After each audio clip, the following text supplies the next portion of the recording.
Deixa eu te perguntar uma coisa, o que você faria para proteger a sua vida diante de um perigo grave? Pois é, aquilo que de mais importante temos em nós é o nosso próprio instinto de sobrevivência, mas você já relacionou esse instinto com a soberania de Deus sobre as nossas vidas?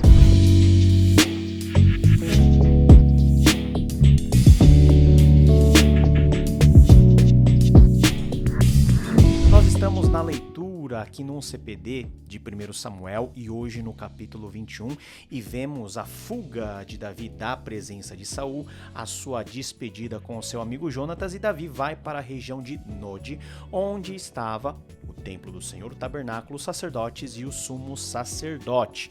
O sumo sacerdote se chamava Aimeleque, e quando Aimeleque vê que Davi estava se aproximando, fugido, ele fica muito desconfiado e ele pergunta a Davi da seguinte forma: por que você está sozinho? Ninguém veio com você? E respondeu Davi: o rei me encarregou de uma certa missão e me disse: ninguém deve saber alguma coisa sobre sua missão e sobre suas instruções, e eu ordenei aos meus soldados que se encontrassem comigo num certo lugar. Agora então, o que você pode me oferecer? Dê-me 5 pães ou algo que tiver. Davi, ele usa de uma estratagema aqui, ele mente dizendo que, na verdade, ele estava a serviço do rei. E nós vamos ver no próximo episódio que Davi também mente com as suas atitudes. Pois é, a mentira é algo condenável nas Sagradas Escrituras, mas quando nós estamos na iminência de sermos mortos, perseguidos ou algo muito grave acontecer com cada um de nós, a primeira coisa que pode acontecer é de nós mentirmos para preservarmos a nossa vida. E nós vemos esse lado humano de Davi acontecer. Ele solicita ao sacerdote alguma coisa para comer, 5 pães, mas o sacerdote tinha apenas os pães da presença, os pães da proposição, que eram 12 pães, que eram substituídos todos os dias no templo e que por meio da lei, pela lei, só os sacerdotes poderiam comer. Aimeleque, ele diz: não tenho pão comum, somente pão consagrado. Se os soldados não tiverem relações com mulheres, recentemente podem comê-lo. Ou seja, olha só, que engraçado. Aimeleque demanda que os soldados e Davi tenham um período de pureza para poder comer dos pães, ou seja, um período em que eles não tiveram nenhum contato com as suas respectivas esposas, enquanto que Davi está lá e apresentando uma grande mentira para ele não ser pego e para não desconfiarem que ele estava fugindo. Pronto. Essa é a situação. Aimeleque vê que Davi realmente está passando por necessidade, ele está com fome e ele oferece. Então o sacerdote lhe deu os pães consagrados, visto que não havia outro além do pão da presença, que era retirado de diante do Senhor e substituído por pão quente no dia em que era tirado. Davi come do pão que só o sacerdote poderia comer. Em casos normais, essa regra vale, mas por que Aimeleque quebrou a lei? Porque Aimeleque tinha em vista algo muito mais importante, que era a sobrevivência de Davi. Veja só, nesse contexto e nessa história nós podemos entender algo muito importante, que o fim da lei está na observação da palavra de Deus, da vontade de Deus, da aliança do Senhor. Mas essa aliança conduz sempre à vida e à preservação da vida. De modo que as pessoas, em alguns casos, poderiam quebrar alguns aspectos da lei quando a própria vida estivesse em risco. Lembra lá o que Jesus disse a respeito do sábado? E quando Jesus lá em Lucas capítulo 6 vai trazer o exemplo de Aimeleque, vocês não leram que Davi comeu dos pães da presença que eram destinados apenas aos sacerdotes? Queridos, o que define uma vida legalista e moralista e uma vida pautada no Evangelho? O legalista e o moralista estarão baseados na lei e no rigor da lei para domar e para escravizar as pessoas. a que vivam de acordo com aqueles termos, esquecem que a lei de Deus está a serviço de algo muito maior do que o próprio cumprimento mecânico dessa lei, que é a vida e a preservação da vida. Davi, ele come do pão da presença para se sustentar, e ele também pega das mãos aí de Aimeleque a espada que ele próprio, Davi, havia utilizado para matar Golias e que Aimeleque havia guardado até então. Agora, fortalecido com pão e com um armamento poderoso, a espada de Golias, e Davi diz: não há outra melhor, dê-me essa espada. Davi prossegue o seu rumo fugitivo e ele sai do território de Israel e foge para o território de Gate.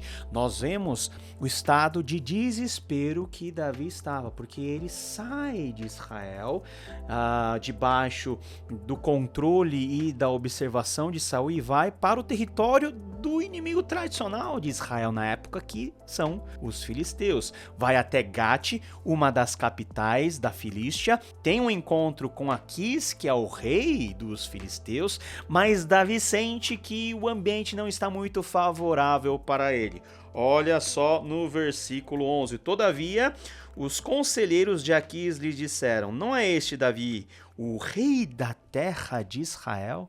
Davi já era considerado como o rei de Israel. Não é aquele acerca de quem cantavam em suas danças: Saul abateu seus milhares e Davi suas dezenas de milhares? Os filisteus viram que era Davi e que Davi era uma ameaça muito grande. Acuado, Davi faz a segunda mentira. Ele finge estar louco. E as escrituras nos descrevem da maneira mais vívida possível. Olha só, a partir do versículo 12. Davi levou a sério aquelas palavras e ficou com muito medo de Aquis, rei de Gate. Por isso, na presença deles, fingiu que estava louco.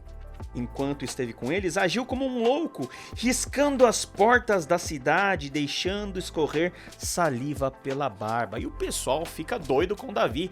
Fala lá com o rei Aquis dizendo: olha, nós já temos muito louco, não precisamos de mais um. Então, o que esse Davi veio fazer entre nós? E Davi passa a ser considerado como alguém inofensivo, alguém louco, porém não mais aquele general todo-poderoso que era objeto da canção de vitória dos israelitas, inclusive contra eles. Davi mente a primeira vez para sobreviver. Come do pão da proposição. Davi mente a segunda vez, fingindo ser o que ele não era, e ele é livrado mais uma vez de ser capturado. Onde está a soberania de Deus em tudo isso? Pois é, Deus, ele é soberano sobre todos os atos. Embora todos os nossos atos estejam debaixo da soberania de Deus, nós somos responsáveis por fazer aquilo que é certo e aquilo que é errado. E quando nós fazemos aquilo que é certo, nós temos as bênçãos decorrentes dessa atitude correta. E quando nós fazemos algo que é errado, nós também temos as consequências. Embora nós sejamos totalmente responsáveis pelas nossas ações, nós estamos dentro do cuidado de Deus, que conduz todas as coisas para o objetivo que Deus estabeleceu. E qual é o objetivo que Deus estabeleceu? Fazer com que Davi se transformasse e se tornasse no próximo rei, homem segundo o seu coração. A despeito das nossas ações, sejam elas ações boas ou ações ruins, Deus, de forma soberana, nos conduz todos a um fim. E que fim é esse?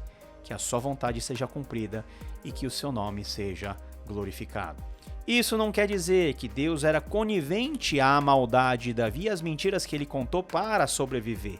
Isso quer dizer que, a despeito de tudo isso, Davi não poderia frustrar os planos de Deus. A soberania de Deus era muito maior, é muito mais plena e conduz todas as coisas. Nós, às vezes, sabotamos as coisas.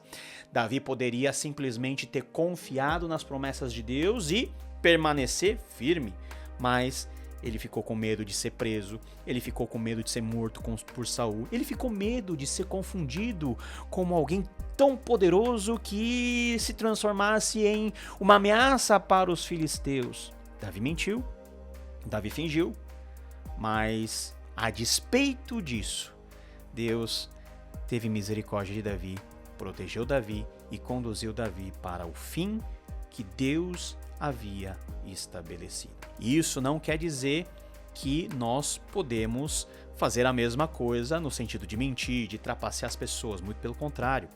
O nosso compromisso de estarmos retos e fiéis, purificados diante da presença do Senhor, é muito grande, mas nós também temos a convicção diante de Deus que eventuais vacilos, e vacilos até que um certo ponto justificáveis, porque Davi fez isso para sobreviver de acordo com seu instinto de sobrevivência, mesmo esses atos não são capazes de frustrar aquilo que Deus, pela sua soberania, estabeleceu fazer por intermédio de Davi. Isso nos traz a consciência de que nós somos pecadores limitados, que precisamos estar sempre buscando a santidade, a purificação, estarmos diante da presença do Senhor, mas também nos tira aquele peso de que nós temos algum mérito e que por nossas ações nós conquistamos o favor de Deus. Não, o favor de Deus já fora dado a Davi, Deus já havia prometido a Davi, e mesmo Davi tentando sabotar, Deus estava corrigindo os rumos para que Davi fosse aperfeiçoado, que ele se tornasse realmente alguém segundo o coração de Deus e que Davi fosse o cumprimento daquela promessa que Deus mesmo havia feito a ele. Que nós possamos confiar nesse Deus todo soberano, ter a noção de que nós somos responsáveis pelos nossos atos e que Deus nos recompensará das coisas boas e fiéis que fizermos, e nós teremos as consequências daquilo que de errado nós praticarmos. Mas nunca se esqueça que para além das nossas decisões, para além daquilo que nós fazemos, para além da nossa responsabilidade, nós temos a fidelidade e a soberania de Deus, que é sobre todos, que é sobre tudo. Deus te abençoe e nos vemos no próximo capítulo, querendo Ele. Tchau, tchau.